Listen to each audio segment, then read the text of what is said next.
آیت نمبر 87 آیت نمبر 87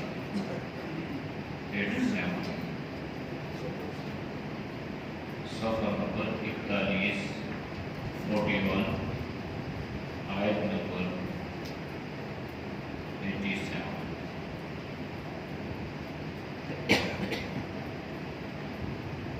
أعوذ بالله من الشيطان الرجيم. بسم الله الرحمن الرحيم.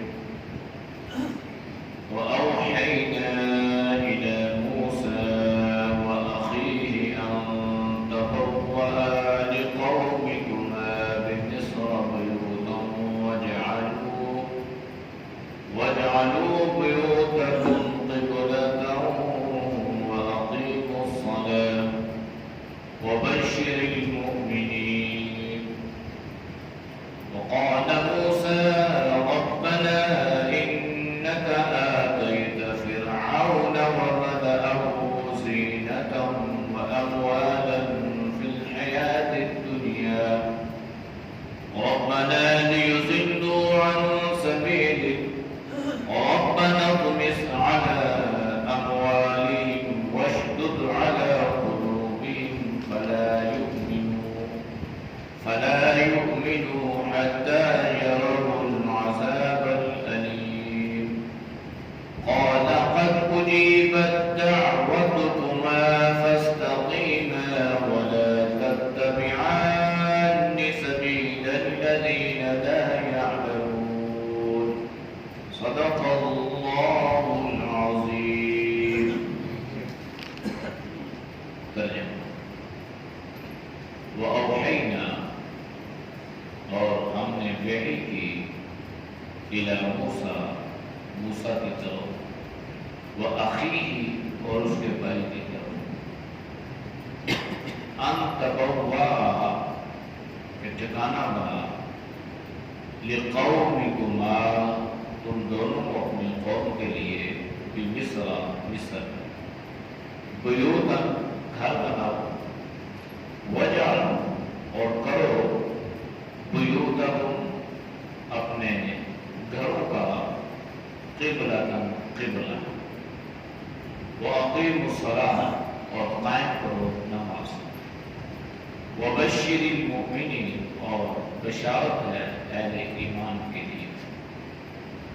وقال موسیٰ اور کہا موسیٰ نے ربنا اے میرے رب اے ہمارے رب انکا اتیتا بے شک تو نے دیا فرعون کو وملأہ اور اس کے سرداروں کو زینتا رونق واموال اور مال فی الحیات دنیا کی زندگی میں. ربنا اے ہمارے رب لیضلوا تاکہ گمراہ کرے عن سبیلک تیرے راستے سے. ربنا اے ہمارے رب اطمس مٹا دے علی اموالہم ان کے اموال کو واشدد اور سخت کر علی قلوبہم ان کے دلوں کو فلا یؤمنوا بس ایمان نہ لائیں حتی یہاں تک یروا العذاب العلیم دیکھ لیں دردناک عذاب. قال فرمایا قد بے شک اجیبت قبول کی گئی دعوتکما تم دونوں کی پکار کو فاستقیما بس قائم رہو ولا تتبعان اور اتباع نہ کرنا سبیل الذین راستے ان لوگوں کی لا یعلمون جو جانتے نہیں ہیں. آیات کا ماقبل آیات کے ساتھ ربط اور تعلق یہ ہے کہ جناب موسیٰ علیہ السلام نے اپنی قوم کو اس بات کی تاکید فرمائی کہ اگر ایمان لائے ہو تو پھر کسی سے ڈرنے کی ضرورت نہیں ہے. اللہ پہ بھروسہ رکھو, اللہ پہ اعتماد رکھو, اللہ پہ یقین رکھو. اللہ تمہاری مدد فرمائے گا، اللہ تمہاری نصرت فرمائے گا۔ تو جو جناب موسیٰ علیہ السلام پر ایمان رکھتے تھے تو انہوں نے پیغمبر سے فرمایا کہ اللہ پہ توکل تو ہے، لیکن ہم فرعون اور اس کے سرداروں کے ظلم سے تنگ آ چکے ہیں اور ہم اس قابل نہیں ہیں کہ مزید ہم آزمائے جائیں، لہذا ہم اللہ کے حضور دعائیں کرتے ہیں، التجائی کرتے ہیں، اللہ سے مانگتے ہیں تو اللہ ہمیں اس ظالم قوم سے نجات عطا فرمائے۔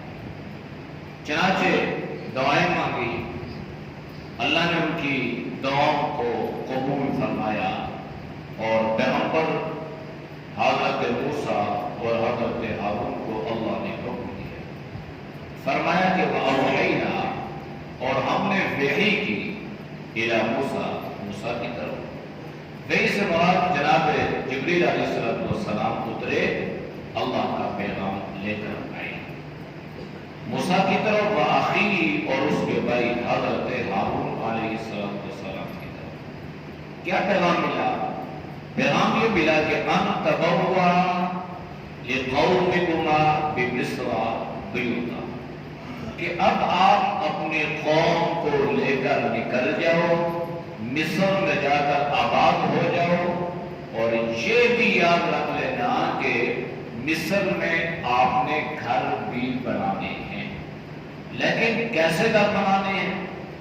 وَجَعَلُوا بُيُوتَهُمْ قِبْلَةً، جب تم گھر بناؤ گے تو گھر یوں بنانے ہیں کہ ان کا رخ قبلے کی طرف ہو، وَأَقِيمُوا الصَّلَاةَ، نماز بھی قائم کرنی ہے۔ اب اللہ نے حضرت موسیٰ کو گویا یہ واضح طور پہ حکم دے دیا کہ یہاں سے نکلو، یہاں پر جو آپ کی عبادت کا طریقہ کار ہے وہ ختم ہو چکا ہے، ساقط ہو چکا ہے، لہذا ہجرت کرو، چھوڑ دو، اپنے ملک میں جا کر آباد ہو جاؤ۔ تو حضرت موسیٰ علیہ السلام اپنے قوم کا لے کر نکلتے ہیں اور اللہ نے ان کو مصر میں آباد فرمایا۔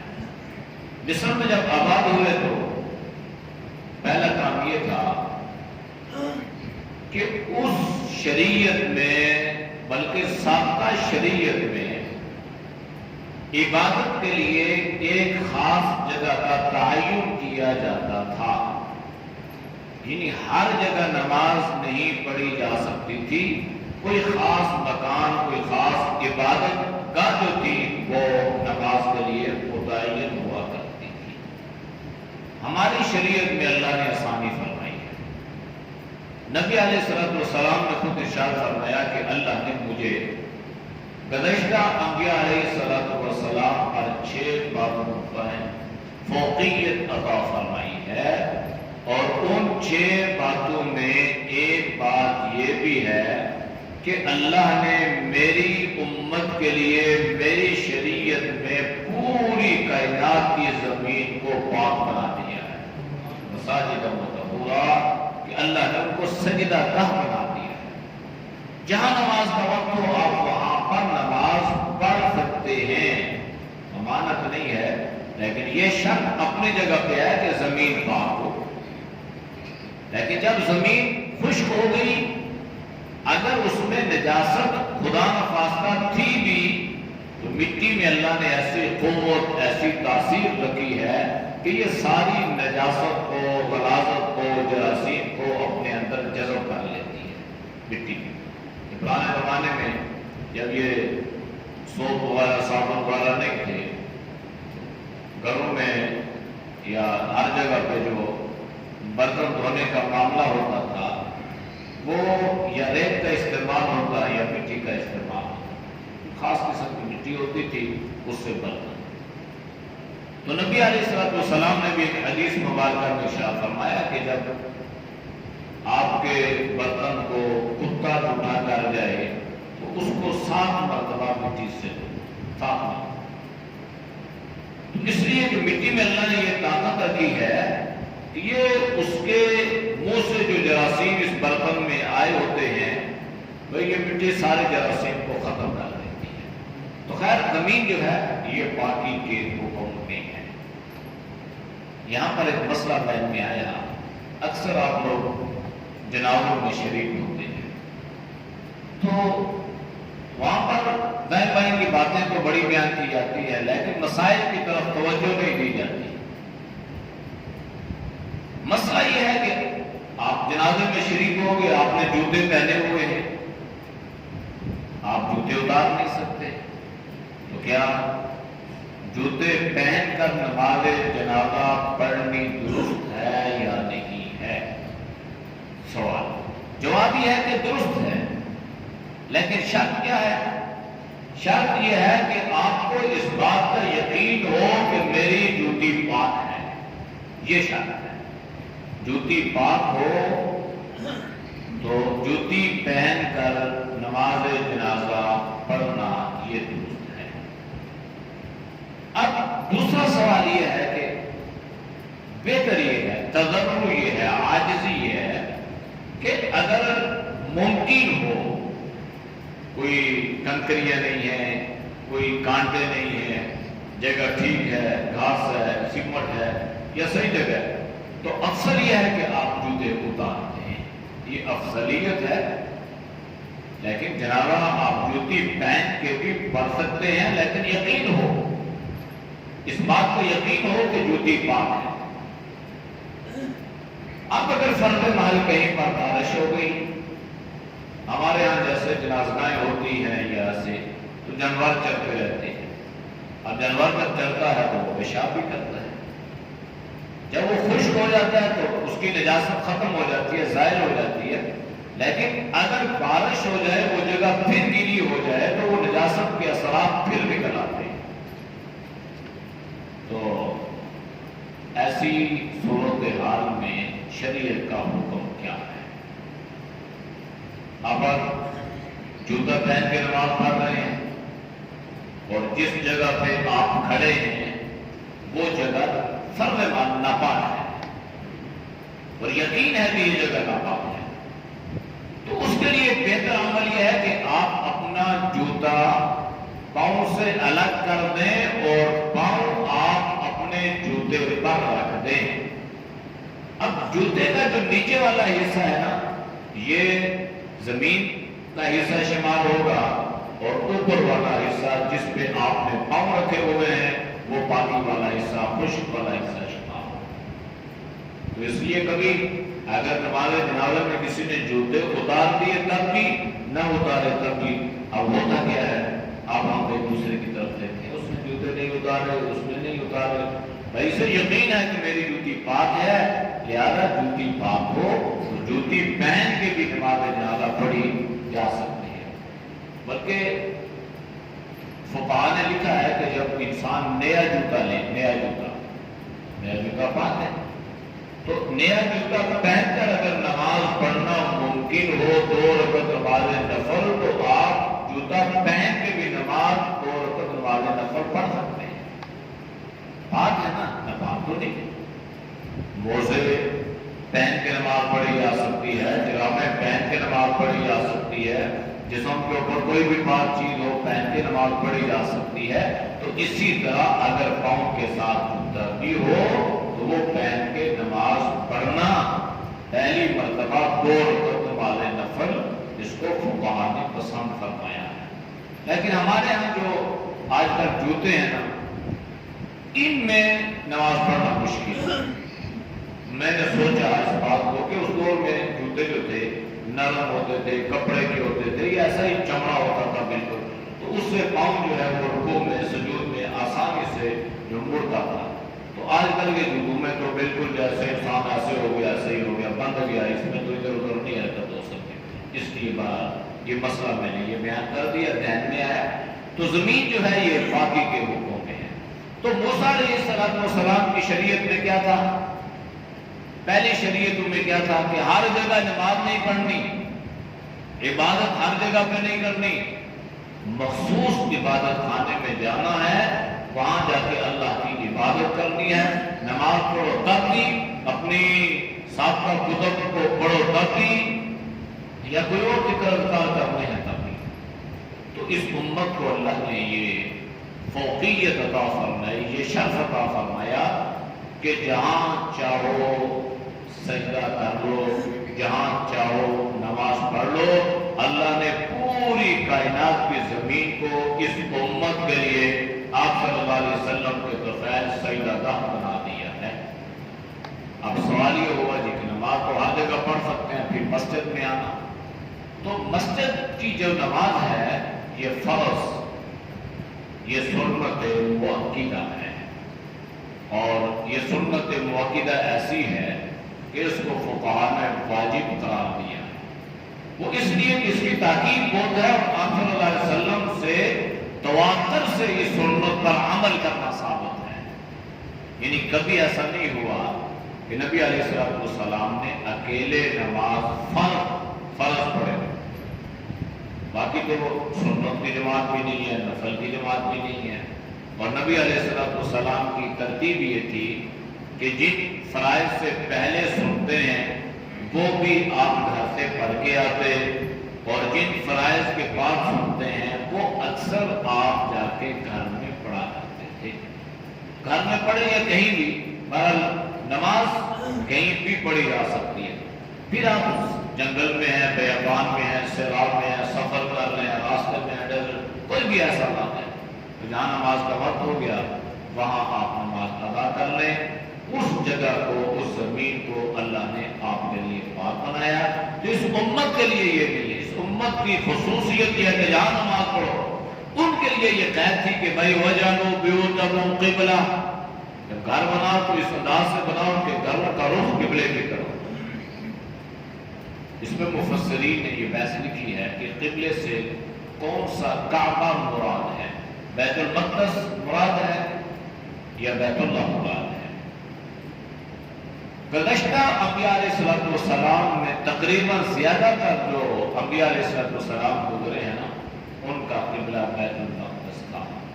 موسیٰ علیہ السلام کی اس ہجرت سے پہلے بھی بیت المقدس تھا، پھر جب یہ مصر میں داخل ہوئے تو پھر موسیٰ علیہ السلام نے بیت اللہ کو اپنا قبلہ مانا، پھر یہ بیت اللہ کی طرف، چونکہ بیت اللہ جناب ابراہیم خلیل اللہ نے تعمیر فرمایا تھا، اس لیے اس پر کوئی اشکال نہیں ہے کہ حضرت موسیٰ تو حضرت ابراہیم علیہ السلام کے زمانے سے بہت بات کی۔ تو اس میں یہ ہے کہ وَجَعَلُوا بِيُوتَهُمْ قِبْلَةً، اس میں ایک رخصت ہے۔ وہ رخصت کیا ہے کہ اصل تو یہ ہے نا کہ آپ نے نماز کو مخصوص عبادت خانے میں پڑھنا ہے، لیکن حالات جب اجازت نہ دیں تو آپ نماز کو گھر پر بھی ادا کر سکتے ہیں، یہ شریعت ہے۔ لہذا اگر کوئی وبائی امراض ہے، کوئی بیماری ہے، کوئی آندھی ہوا چل رہی ہے، پانی ہے، سیلاب ہے، جان کے خطرات ہوں، تو یہ نہیں ہے بندہ کہ جی میں نے نماز جو ہے وہ جماعت ہی کے ساتھ پڑھنی ہے، بھلا کچھ ہو جائے۔ شریعت اس بات کو پسند نہیں کرتی۔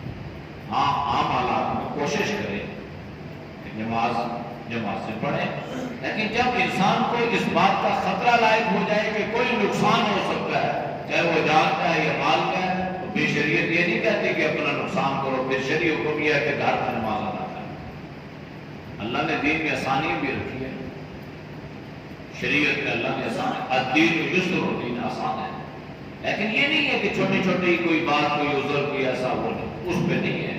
نبی علیہ السلام کا آخری جو عمل تھا نا وہ یہ تھا کہ آپ شدت کی بیماری میں بھی چل نہیں سکتے تھے، آپ دو صحابہ کے ذریعے سے چل کر، سہارا لے کر، پاؤں گھسیٹتے ہوئے آپ مسجد میں تشریف لائے، اور آپ نے آگے حضرت ابو بکر صدیق رضی اللہ تعالی عنہ کی ابتدا میں نماز ادا فرمائی۔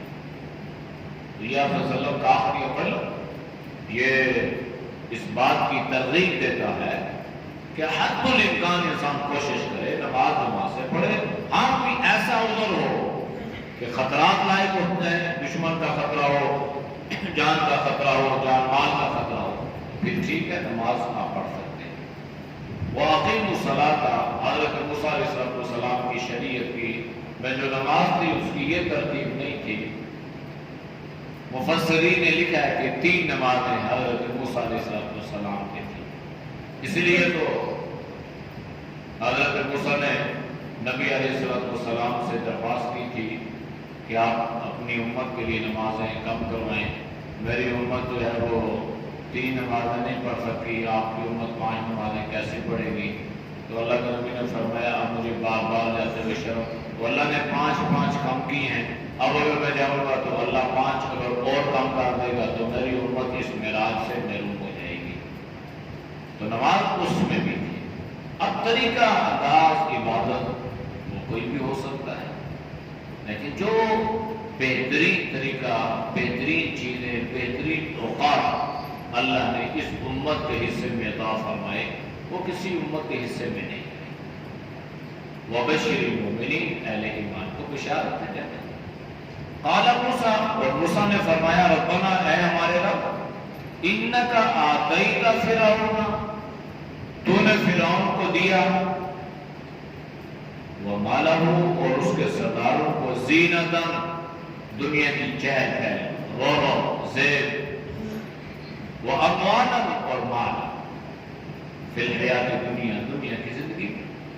حضرت موسیٰ علیہ السلام اللہ سے دعا کر رہے ہیں کہ اللہ یہ تیرا دشمن ہے، تو نے اسے بھی اور اس کے جو سردار ہیں انہیں بھی، تو نے دنیا ان پر ایسی کشادہ کر دی ہے، ایسی وسیع کر دی ہے کہ گویا یوں لگ رہا ہے جیسے یہ دنیا کے مالک بن کے بیٹھ گئے. کثرت اموال جو ہے یہ انسان کی تباہی کا ذریعہ بنتی ہے. تو حضرت موسیٰ نے فرمایا اللہ ربنا لیضلوا عن سبیلک، کہ اللہ تو نے ان کو جو مال دیا ہے تاکہ اس کے ذریعے سے یہ تیرے راستے سے لوگوں کو گمراہ کرے. یہ علت بیان فرمائی ہے کثرت اموال. مال اس لیے دیے، یہ مال جو ہے نا یہ انسان کے لیے آزمائش ہے. اور یہاں پہ لیضلوا عن سبیلک کی قید ہے کہ اگر مال انسان اللہ کے راستے میں تقسیم کرتا رہے، اللہ نے دیا ہے نا تو اللہ کو دیتا رہے، تو یہ اللہ پہ احسان نہیں ہوتا. وَأَقْرِضُوا اللَّهَ قَرْضًا حَسَنًا، یہ اللہ کو قرض حسنہ دے رہے ہوتے. عجیب بات، یہ مال دیا بھی اللہ نے، پھر اللہ نے مطالبہ بھی کیا، پھر اللہ نے کہا کہ کون ہے جو مجھے قرض حسنہ دے. قرض حسنہ ایک عام قرض ہے، قرض حسنہ. تو اللہ نے کیا وعدہ فرمایا کہ جب تم مجھے قرض حسنہ دو گے نا تو میں تمہیں مال بڑھا چڑھا کر واپس کروں گا. ما عندکم ينفد وما عند اللہ، جو آپ کے پاس ہے نا یہ مٹنے والا ہے، ختم ہونے والا ہے، تباہ ہونے والا ہے، فتنے کا ذریعہ بننے والا ہے.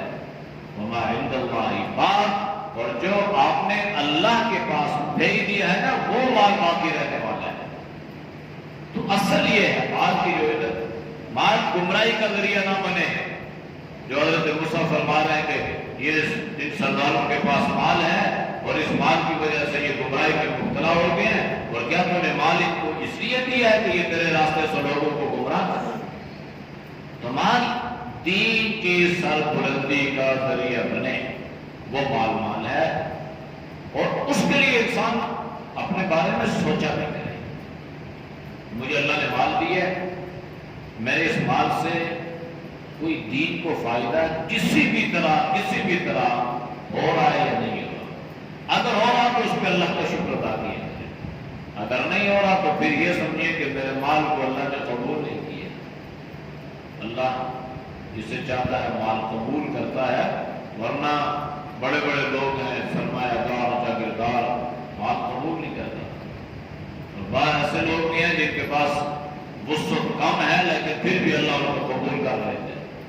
تو اس لیے حضرت موسیٰ فرمانے لگے اللہ تو نے مال اس لیے دی ہے. ربنا اطمس علی اموالہم واشدد علی قلوبہم، اللہ ان کے مال کو تباہ فرما دے. حضرت موسیٰ کی اس دعا کو اللہ نے قبول فرمایا. وہ جتنے سونے ہیرے جواہرات جو ان کے پاس تھے نا اللہ نے سب کو پتھر بنا دیا. دنیا میں پتھر، ہیرے جواہرات، مورد، یاقوت، مرجان، سونا چاندی، خزانے کے خزانے اللہ نے پتھر بنا دیے. لیکن حضرت موسیٰ کی یہ جو بدعا تھی نا، یہ فوراً نہیں قبول ہوئی. 40 سال کے بعد اللہ نے اس دعا کو قبول فرمایا. 40 سال. اور دوسری وشت تلا قلوب، ان کے دل سخت کر دے، یہ ایمان نہ لیں یہاں تک کہ یہ عذاب کو دیکھ لیں.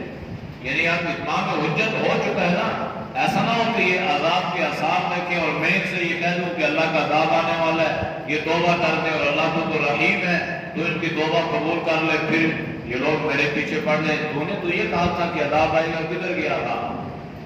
وہ حضرت یونس علیہ السلام کا معاملہ جو تھا نا، وہ حضرت موسیٰ علیہ السلام کے سامنے تھا، اس لیے کہ اللہ اتمام حجت ہو چکا، اب ان کی توبہ قبول نہیں کرنی، ان کے دلوں پہ اللہ کو مہر لگا دے. اس لیے کہ اتمام حجت ہو چکا، اب تک یہ لوگ ایمان لائیں گے. وہ غلامی سے نجات ملی، وہاں سے ان کو نکالا، میرے پے در پہ انہوں نے معجزات دیکھے، اور اب بھی اگر یہ ایمان نہ لائے تو پھر تو آپ کو ان کو ایمان لانے کا موقع نہیں ملنا چاہیے. حال اللہ نے فرمایا قد اجیبت، اللہ نے قبول کر لی دعوتکما، ان دونوں کی دعوت، ان کی دعا. کس کی؟ حضرت موسیٰ کی اور حضرت ہارون. حضرت موسیٰ دعا فرما رہے تھے، حضرت ہارون آمین فرما رہے تھے. تو آمین کی دعا ہے. فاستقیما، بس آپ قائم رہو اپنے اعمال پر. ولا تتبعان سبیل الذین لا یعلمون، اور جو لوگ جانتے نہیں ہیں نا، ان لوگوں کے راستے کی اتباع نہیں کرنی. بس دین پر، ایمان پر، اپنی کتاب پر استقامت اختیار کرو، پھر یہ دیکھو کہ ان لوگوں کا حشر کیا ہوتا ہے. اعوذ باللہ من الشیطان الرجیم، بسم اللہ الرحمن الرحیم. وأوحینا إلی موسیٰ وأخیہ أن تبوأ